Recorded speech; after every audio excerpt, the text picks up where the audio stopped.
श्री राम। गुरुर्ब्रह्मा गुरुर्विष्णु गुरुर्देव महेश्वरः गुरु साक्षात् परब्रह्म तस्मै श्री गुरुवे नमः।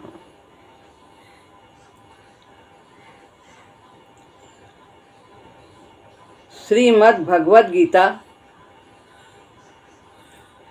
अध्याय 3 श्लोक है 14वां और 15वां, दोनों एक साथ हैं।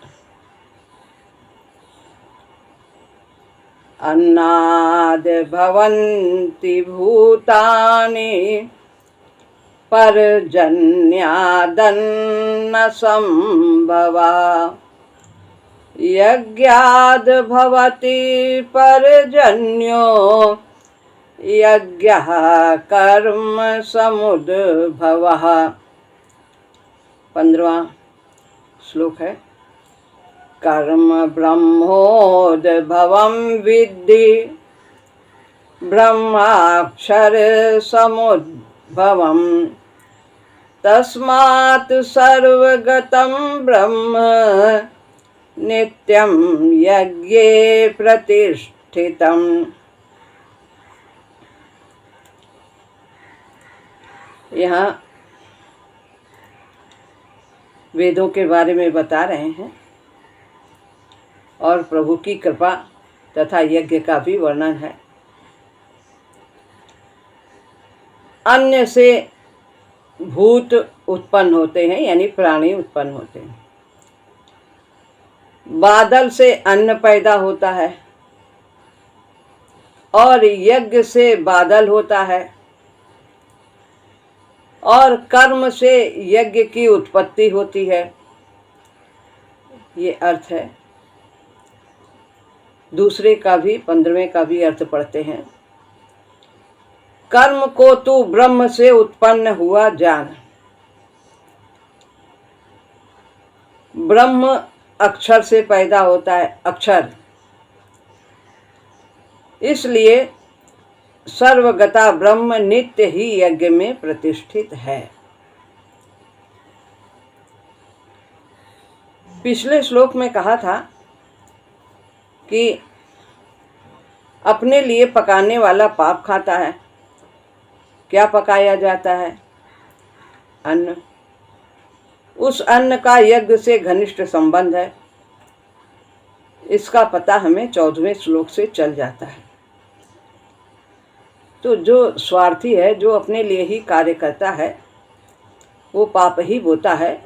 यही अभी तक हम लोगों ने पीछे भगवान की वाणी सुनी थी। तो अन्न से भूत उत्पन्न होते हैं, प्राणी उत्पन्न होते हैं अन्न को खा करके। अन्न को परमात्मा भी कहा है। कण कण में परमात्मा है। तो इस प्राणियों को कौन उत्पन्न करता है? परमात्मा उत्पन्न करता है। अन्न से अन्न ही परमात्मा है। तो इनसे प्राणियों का जन्म हुआ है, सृष्टि का जन्म हुआ है। इसका शाब्दिक अर्थ तो हम बाद में लेंगे, अभी हम इसका गूढ़ अर्थ लेते हैं। बादल से अन्न पैदा होता है। तो जब यज्ञ किया जाता है तो वर्षा होती है, वर्षा से खेती होती है। लेकिन कौन सी वर्षा होती है? यहाँ पर कृपा रूपी वृष्टि होती है। जब हम यज्ञ करते हैं, समष्टि में अपनी आहुति देते हैं तो वो यज्ञ होता है और उस यज्ञ के द्वारा बादल यानी कृपा रूपी वृष्टि होती है। भगवान की कृपा बरसती है। और यज्ञ से बादल पैदा होता है, जैसा कि बताया कि यज्ञ करने से, परहित करने से प्रभु की कृपा की वृष्टि होती है और कर्म से यज्ञ की उत्पत्ति होती है। कर्म करते हैं, कर्म यज्ञ ऐसे तो हो नहीं जाता है, परहित ऐसे हो नहीं जाता है, उसके लिए कुछ कर्म किया जाता है, वही हमारा यज्ञ है। कर्म से ही यज्ञ की उत्पत्ति होती है। तो यहाँ पर ऐसा बताया गया है, ये इसका गूढ़ अर्थ है। मुख्य रूप से यज्ञ के द्वारा ही प्रभु की कृपा बरसती है और परमात्मा की प्राप्ति होती है। और यज्ञ का स्वरूप हम पहले समझ चुके हैं। भगवान ने 9वें श्लोक से कहना आरंभ किया है। जब हम अध्यात्म में बढ़ते हैं और जितना भी हमने कुछ पहले जन्म में किया है, थोड़ा भी किया है, और जब नया जन्म प्राप्त होता है तो फिर पुनः उसकी कृपा से, इष्ट की कृपा से पुनः हम उसके आगे ऐसा संजोग बनता है कि उसकी कृपा बरसती है और हम आगे जो शेष है उस प्रकार भजन करते हुए हम परमात्मा की प्राप्ति करते हैं। कर्म से यज्ञ उत्पन्न होता है। कर्म करेंगे तभी तो यज्ञ होगा। कुछ सेवा ही नहीं करेंगे, कुछ कार्य नहीं करेंगे, यदि स्वाहा भी करते हैं तो भी उसमें क्रिया की आवश्यकता है। तो केवल ये सोच लिया कि बादल से ही वृष्टि हो जाएगी, जला देंगे तिल जौ और ये, यदि हम यही कर देंगे तो सारी धरती में पानी पानी हो जाएगा, वृष्टि हो जाएगी और सब हरियाली हो जाएगी। अगर ऐसा हुआ होता तो फिर कहीं भी बंजर जमीन रही न जाती, सब जगह पानी पानी, सब हरियाली हरियाली हो जाए। तो यहाँ वर्षा से तात्पर्य है प्रभु की कृपा की वृष्टि होती है। यदि हम यज्ञ करते हैं, परहित के लिए कार्य करते हैं, आत्मत्याग करते हैं, अपने शरीर को प्रभु की ओर लगाते हैं, प्रभु की सेवा में अर्पित करते हैं, संसार की सेवा में अर्पित करते हैं, तो वह यज्ञ हो जाता है और उससे उसकी कृपा बरसती है, अन्न की प्राप्ति होती है। अन्न क्या है? सब परमात्मा है। यज्ञ केवल मात्र भावना ही नहीं है। भावना के क्रिया के क्षेत्र में कर्म के रूप में अवतरित होने से यह यज्ञ संपन्न होता है। यदि हम क्रिया रूप में भी लेते हैं, भावना बना ली तो और कुछ काम न किया, कुछ सेवा न की, तो क्या हमारा यज्ञ हो जाएगा केवल भावना बनाने से? तो हमारे यहाँ तो साधना और व्यवहार दोनों गुरुजी ने बताया है। हमें साधना भी करनी है और कर्तव्य का पालन भी करना है। तो भावना के क्रिया के क्षेत्र में कर्म के रूप में अवतरित होने से यह यज्ञ संपन्न होता है। भावना सहित हम जब कार्य करते हैं तभी यह यज्ञ माना जाता है। भावना कौन सी? निष्काम भाव या भगवत भाव, तभी यह यज्ञ संपन्न होता है। और यदि हम सकाम करते हैं, कितना भी हम तिल जौ डाल दें अग्नि में और हमें संसार की बहुत सी चीज़ें हैं इनकी हम कामना करते रहें उनके द्वारा, तो वो यज्ञ नहीं, बिल्कुल नहीं है। महाराज जी ने आगे लिखा, बिना कर्म के, बिना शरीर तथा मानसिक श्रम के यज्ञ असंभव है। अतः कर्म से यज्ञ की उत्पत्ति होती है। कर्म करेंगे तभी वह यज्ञ होगा, सेवा करेंगे, कर्तव्य करेंगे, तभी वह यज्ञ संपन्न। यज्ञ से पर्जन्य होता है। पर्जन्य है बरसने वाला बादल। तो यज्ञ करेंगे तभी बादल की वृष्टि होगी, यानी कृपा रूपी वृष्टि होगी। दूसरे शब्दों में यज्ञ से वृष्टि होती है। यह बड़ी प्रबल धारणा रही है कि यज्ञ किया जाएगा तो इंद्रदेव प्रसन्न होंगे और वृष्टि करेंगे। ऐसा पहले बहुत ऐसा था, लेकिन यहाँ जो मुख्य रूप से गूढ़ भाव है यही है कि यज्ञ का तात्पर्य क्या है? परहित, स्वार्थ से रहित, और वह जो कर्तव्य इस प्रकार किया जाएगा उसी से ही परमात्मा की कृपा बरसेगी और परमात्मा की प्राप्ति। ये बड़ी प्रबल धारणा रही है कि यज्ञ किया जाएगा तो इंद्रदेव प्रसन्न होंगे और वृष्टि करेंगे। अनावृष्टि होने से बड़े बड़े यज्ञ किए जाते थे, पहले ऐसा ही किया जाता था, अब भी किए जाते हैं। ब्राह्मण ग्रंथों में तो यह धारणा है कि देवता मंत्र के अधीन रहता है, अतः विधिवत किए हुए यज्ञ के द्वारा वृष्टि निश्चित रूप से करवाई जा सकती है। जो जो देवताओं को चाहिए जो जैसा देवता है उसको वैसी पूजा चाहिए, जो रजोगुणी है उसको रजोगुणी चाहिए, वस्तु वैसा सामान, सब पदार्थ वैसे चाहिए, वैसा ही उनके मंत्र भी उच्चारण होते हैं सबके अलग अलग। और वे प्रसन्न होकर के फिर जो जिस प्रकार के देवता हैं वो जो उनमें सामर्थ्य है वो प्रदान करते हैं। अतः विधिवत किए हुए यज्ञ के द्वारा वृष्टि निश्चित रूप से करवाई जा सकती है और कर्म भी इसी प्रकार से यज्ञ के द्वारा संभव है। क्रिया होती है अनेक प्रकार की। उसमें संतानोत्पत्ति के लिए पुत्रेष्ठ यज्ञ हुआ करते थे लोग। दशरथ जी ने किया था, राजा दशरथ थे। पुराणों में तो ऐसे सफल यज्ञों के कई उदाहरण हैं। यज्ञों की एक विद्या थी, मंत्रों के द्वारा हम सूक्ष्म शक्तियों को प्रभावित कर सकते। यह निश्चित था कि मंत्र के द्वारा उस देवता को बुलाया जा सकता था, उनसे अपनी कामना बताई जा सकती थी और वे उसकी पूर्ति करते थे सांसारिक कामनाओं की। भगवान की वो प्राप्ति नहीं करा सकते, वो तो बस देवता का तो ये काम है, आप जो कुछ भी आप सांसारिक कामना करते हो वो यज्ञों के द्वारा हवन करके मंत्र के द्वारा उनका आवाहन किया जाता था और वे जो कुछ देने योग्य थे वो देते थे। यदि वो देव सत्ता के अधिकार की बात हो तो वह भी संपन्न हो सकती है, इसमें कोई विस्मय नहीं प्रतीत होता। पर आज यह विद्या लुप्त प्राय है। आज ऐसा नहीं होता कि हम मंत्र पढ़ दें और पानी बरस जाए और क्या हो जाए, सूखा खत्म हो जाए, ऐसा इस प्रकार आज नहीं दिखाई देता।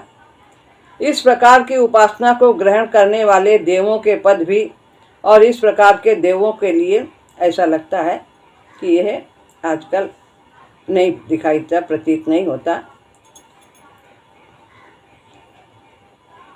आज के युग के उपास्य और ही कोटि के हैं। वो मंत्र के द्वारा, स्वाहा के द्वारा सब तिल जौ को हवन सामग्री बना करके कर दें और वो पानी बरस जाए, दीपक जल जाए, ऐसा आजकल ऐसा नहीं हो पाता है। आज के युग के उपास्य देव और ही तरह के हैं और ही कोट के हैं। लोग परमात्मा की ओर ज़्यादा बढ़ते हैं। एक जो देवाधिदेव है, देवताओं का भी देव है, सभी लोगों का महेश्वर है, उन्हीं से सब कुछ प्राप्त किया जा सकता है। विद्या भी, बुद्धि भी, धन, ऐश्वर्य, बल, कुछ भी जो कुछ चाहो वो सब एक स्थान से ही प्राप्त किया जा सकता है। पहले लक्ष्मी की अलग उपासना, सरस्वती की अलग उपासना, बुद्धि के लिए, और पानी, जल, अनेक प्रकार के अलग अलग देव, सब की अलग अलग उपासना, लेकिन परमात्मा के ही सब रूप है। हम परमात्मा की उपासना जब करते हैं तो हम उनसे सभी कुछ पा सकते हैं। अर्थ, धर्म, काम, मोक्ष, चारों पदार्थ पा सकते। यज्ञ से वृष्टि होती है, यह विस्मय कर प्रतीत नहीं होता। उन लोगों की यह धारणा उस समय की अनुभूति पर ही आश्रित प्रतीत होती है। उन्हें इसमें ताजुब नहीं लगता था कि हम यदि यज्ञ करेंगे तो जल नहीं बरसेगा, जरूर बरसेगा, ऐसा उनका भाव था। वृष्टि होने से अन्न होता है, बिना वर्षा के अन्न नहीं हो पाता। उस समय वृष्टि पर ही निर्भर रहा जाता था अन्न के लिए। कृत्रिम उपायों का उपयोग यदि होता भी होगा तो वो नगण्य बहुत कम था, इतना साधन नहीं था। जब ये भगवान गीता की बात कर रहे हैं उस समय की स्थिति का वर्णन करते हैं। आज इतना होने पर भी अन्न की उत्पत्ति प्रधानतया वृष्टि पर ही निर्भर करती है। आज बहुत साधन है पहले की अपेक्षा, तो लेकिन फिर भी अधिकतर किसान वर्षा पर ही निर्भर रहते हैं। अन्न होता है तो प्राणी जीवन धारण करते हैं। अन्न से ही अन्नमय शरीर का पोषण होता है। जब अन्न खाएंगे तभी ये अन्नमय शरीर, जो हड्डी मांस है, सब खून, ये सब तभी बनता है।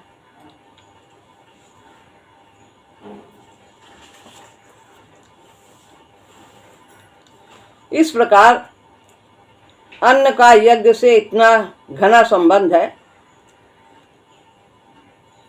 यज्ञ के प्रताप से हुए अन्न को, तो जब अन्न को हम उसमें डालेंगे यज्ञ में, ये जो है वो रूप है, बता रहे हैं यज्ञ का स्वरूप से वर्णन। तो फिर उससे देवता प्रसन्न होंगे, उन्हें कुछ भाग मिलेगा और वो वर्षा करेंगे, और फिर अन्न उसे जो पैदा होगा उसे प्राणी खाएंगे और फिर यज्ञ करेंगे। यज्ञ के प्रताप से हुए अन्न को यज्ञ के लिए ही पकाना चाहिए। अब यहाँ पर है परमात्मा से प्राप्त जो कुछ भी हमें मिला है उसे परमात्मा का ही समझ करके हमें उपयोग करना चाहिए और परमात्मा की ही सेवा में लगाना चाहिए। सब कुछ भगवानमय है, जितना भी कुछ है, तो इसी भाव से हमें सब प्राणियों के लिए सेवारत रहना है। जब सबकी सेवा होगी, समष्टि की सेवा होगी, तो अपनी सेवा स्वतः ही हो जाएगी। तो यज्ञ के प्रताप से यानी यज्ञ के द्वारा यानी परहित के द्वारा जब हमें कृपा वृष्टि प्राप्त होती है तो हमारी बुद्धि शुद्ध होती है और फिर हम अच्छे कार्य करते हैं और हमें फिर अपने लक्ष्य की प्राप्ति होती है। तो यह अन्न को यज्ञ के लिए ही पकाना चाहिए। सब कुछ जो कुछ भी प्राप्त है वो सब परमात्मा के ही अर्पण करके स्वीकार करना चाहिए और यज्ञ शेष के रूप में खाना चाहिए। जो कुछ है उसे देने के बाद, उसे अर्पण करने के बाद हम उसका प्रसाद ग्रहण करें। कुछ भी है, अन्न है, वस्त्र है, जो कुछ भी दिया है भगवान ने, घर मकान धन दौलत सब परमात्मा का, यही उचित है। अन्यथा किया उपभोग चोरी होगा, पाप कर्म होगा। इसी कारण कार्य परंपरा को आगे बढ़ाया जाता है। यज्ञ में अक्षर ब्रह्म प्रतिष्ठित हैं, यज्ञ में परमात्मा प्रतिष्ठित हैं। तो जो है सेवा में ही भगवान है। यज्ञ में अक्षर ब्रह्म प्रतिष्ठित हैं, इसलिए यज्ञ भगवान का पूजन है। यज्ञ के द्वारा हम परमात्मा की प्राप्ति करते हैं। बार बार वही शब्द है, यही रास्ता है, कर्मयोग का यही रास्ता है, यह उसका विधान है। उसके समीप होने का अनुपम उपाय है। भगवान के समीप यदि होना चाहते हैं तो होना ही चाहिए। यही हमारे मनुष्य जीवन का लक्ष्य है। चाहने की बात ही नहीं, प्रत्येक प्राणी का ये कर्तव्य है कि वो परमात्मा की ओर बढ़े और उसकी प्राप्ति करे। और ये उसका बहुत ही अनुपम उपाय है, सुंदर उपाय है, सरल उपाय है। क्या? यज्ञ में जीवन। कर्म ब्रह्म से उत्पन्न होता है, कर्म ब्रह्म से उत्पन्न होता है। तो जब हम यज्ञ भी ब्रह्म है और यज्ञ जब हम करते हैं तो हम कार्य करते हैं, उसमें भी परमात्मा है। यज्ञ ब्रह्म से उत्पन्न होता है। ब्रह्म का अर्थ है वेद। वेद किसने लिखा है? महापुरुषों ने लिखा है। महापुरुष जब आत्मनिष्ठ हो जाते हैं, परमात्मा से युक्त हो जाते हैं, परमात्मा में प्रतिष्ठित हो जाते हैं, उनकी उसी में स्थित रहती है, तो वे भगवान के यंत्र बन जाते हैं। उनकी वाणी भगवान की वाणी होती है। तो जो वेद है वो परमात्मा की वाणी है। तो इस तरह ब्रह्म का अर्थ है वेद, यज्ञ का अर्थ है अग्निहोत्र। तो वेदों में ही इनकी चर्चा है। भगवान ने कहा कि 15वें अध्याय के 15वें श्लोक में कि वेदों के द्वारा जानने योग्य मैं ही हूँ और वेदों के तत्व का निर्णायक निर्माता मैं ही हूँ। निर्णय करने वाला वेदों में क्या तत्व होना चाहिए, क्या है, ये भी मैं ही निर्णय करता हूँ। और वेदों को मैं जानता भी हूँ क्योंकि उन्होंने उसकी रचना की है। वेदों के द्वारा वे जानने योग्य हैं और वेदों के तत्व का निर्णय करने वाले भी वही हैं, यानी रचना भी वही करते हैं और वेदों को वो जानने वाले हैं। वेदों के द्वारा वे जानने वाले हैं और वेदों को जानने वाले हैं तभी तो वो तत्व का निर्णय करते हैं, वेदों में क्या तत्व है। तो ये बात 15वें अध्याय के 15वें श्लोक में भगवान ने कही है। तो वेद परमात्मा क्यों? यज्ञ अथवा बड़े बड़े यज्ञ जिनमें देवार्चन होता था अन्य की आहुतियों द्वारा, यही अर्थ ऊपर के श्लोक में लागू होता है।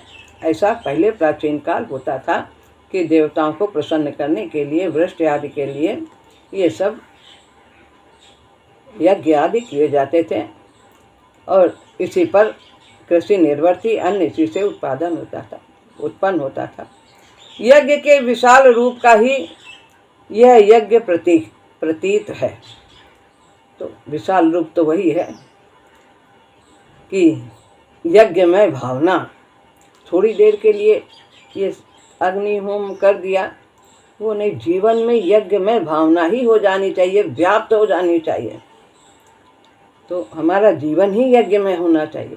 तो यही विशाल भावना है, आंशिक भावना नहीं। सब में, सिया राम में सब जग जाने। उसमें घी में भी भगवान, बर्तन में भी भगवान, हवन कुंड में भी भगवान, अग्नि में भगवान, सब। वो गीता में आगे श्लोक आएगा। और जो मंत्र है वो भी भगवान, और प्राप्ति भी क्या है, ब्रह्म की प्राप्ति भी भगवान की प्राप्ति हो। सब कुछ परमात्मा।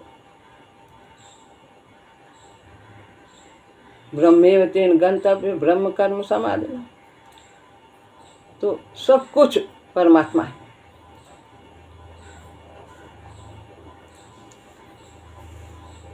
यज्ञ का विधान वेदों में है।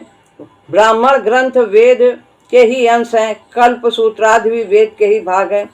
उनमें यज्ञों का विधान है। यजुर्वेद यज्ञों का विधान करता है। यजुर्वेद में यज्ञ ही यज्ञ है।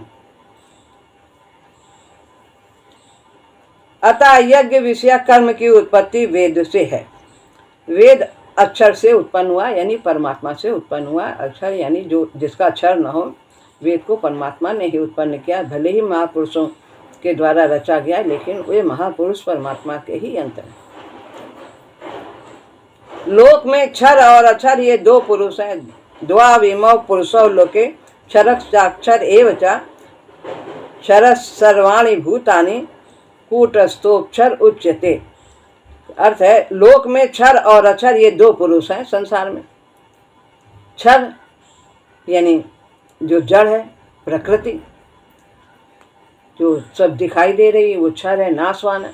और अक्षर जो इसमें परा रूप से, आत्मा रूप से विराजमान है, परमात्मा की सत्ता, वो अक्षर है।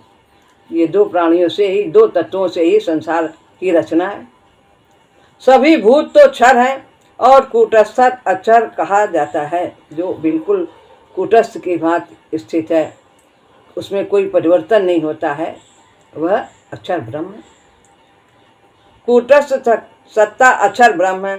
कूटस्थ का अर्थ है खूंटे की तरह गड़ा हुआ, अचल, ध्रुव, अविकारी, अविनाशी सत्ता ही अक्षर ब्रह्म है।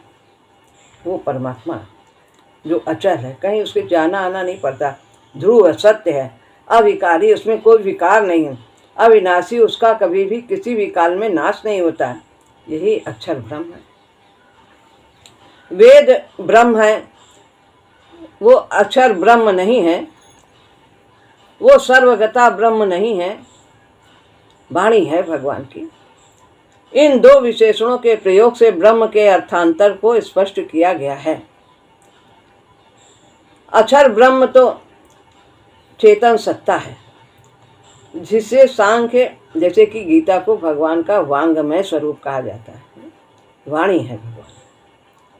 तो और भगवान की सत्ता, परमात्मा जो सब में व्याप्त है, और ये गीता वांगमय स्वरूप है उनका। इसी तरह वेद आदि हैं, ये भगवान के वांगमय स्वरूप है। अक्षर ब्रह्म तो चेतन सत्ता है, जिसे सांख्य पुरुष कहता है प्रकृति की अपेक्षा से। तो सांख्य पुरुष कहता है, सांख्य उसको पुरुष कहता है। प्रकृति अलग है, पुरुष अलग है। प्रकृति और पुरुष दो ही इस लोक में है। प्रकृति जो जड़ है और पुरुष परमात्मा, आत्मा की सत्ता, जो आत्मा है, परमात्मा की सत्ता। यह पुरुषोत्तम का ही एक भाव है। वेद की उत्पत्ति अक्षर ब्रह्म से होती, जैसा कि पहले कहा गया है। वेद को परमात्मा से ही जाना जाता है, वो भगवान का स्वरूप है, महात्माओं के द्वारा वो व्यक्त किया गया है। चेतन सत्ता से तो ब्रह्मादि को वेद प्राप्त होते हैं, चेतन सत्ता ही तो ब्रह्मादि को वेद प्राप्त होते हैं। बताया है कि वेदों की रचना ब्रह्मा ने की, ब्रह्मा को किसने उत्पन्न किया? परमात्मा ने उत्पन्न किया। वही तो सभी का आदि स्रोत है, वही परमात्मा। अतः यज्ञ का आदि स्रोत भी तो वही अक्षर ब्रह्म है। तो यज्ञ का विधान है वेदों में, तो उसमें भी सब में परमात्मा है। यज्ञ में परमात्मा, वेद में परमात्मा, कर्म में परमात्मा, अन्न में परमात्मा, सब में परमात्मा ही परमात्मा। बाप बेटे में बसा होता है, उसी का अंश आता है। उस बाप का बाप यानी दादा बेटे के बाप में बसा होता है, वो दादा उसके बेटे के पिता में रहता है। अतः वो बेटे के बेटे में भी बसा होता है, वो तीनों में रहता है। यही बात यहाँ पर भी है कि परमात्मा ब्रह्मा में है, और ब्रह्मा से जो उत्पन्न है यज्ञ वेद, वो सब में वो परमात्मा है। तो दादा जैसे पिता में और बेटे में रहता है, ऐसे ही वो प्रपितामह कहे जाते हैं परमात्मा।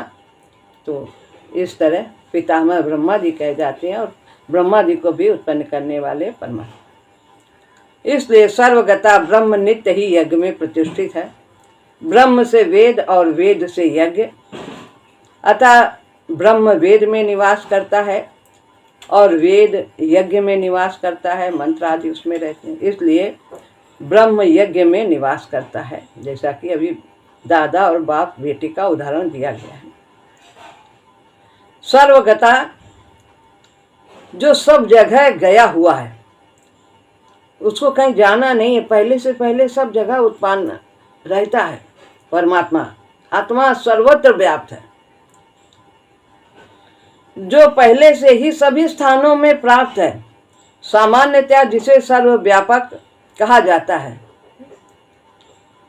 जिसमें सभी निवास करते हैं और जो सभी में निवास करता है। तालाब में मछली रहती है, तालाब का जल में जितना है उसमें मछली रहती है, और जो तालाब का जल है वो मछली में रहता है, उससे अलग नहीं। तो भगवान में सब कुछ है और सब कुछ में भगवान है, सब में वो है और सब कुछ उनके अंदर है। दूसरे अध्याय में आत्मा के वर्णन में भी नित्या सर्वगता स्थाणु कहा गया था। वास्तव में आत्मभाव में और अक्षर ब्रह्म में कोई अंतर नहीं है, आत्मा ही परमात्मा का स्वरूप है, वो उसी का अंश है, वही तत्व हैं उनमें। तो मुझे बस मात्रा का भेद है, और जब वो आत्मा परमात्मा से युक्त हो जाती है तो वो भी पूरे गुणों से युक्त हो जाती है। वह उसका कोई अपना तत्व नहीं रह जाता। जैसे घटाकाश है, तो पहले घटाकाश घड़े में है, घटाकाश घड़ा फोड़ दिया गया तो वो महाकाश हो जाता है। तो जब आत्मा शरीर से अपना देह से संबंध स्थापित रखती है तो वो जीव कहलाता है, और जब वो इस बंधन को तोड़ देती है, परमात्मा से जुड़ जाती है, अपने स्वरूप को समझ जाती है, तो फिर वो परमात्मा स्वरूप हो जाती है। तो यहाँ पर ये श्लोक पूर्ण होता है, और अगला श्लोक अगले सत्र में होगा।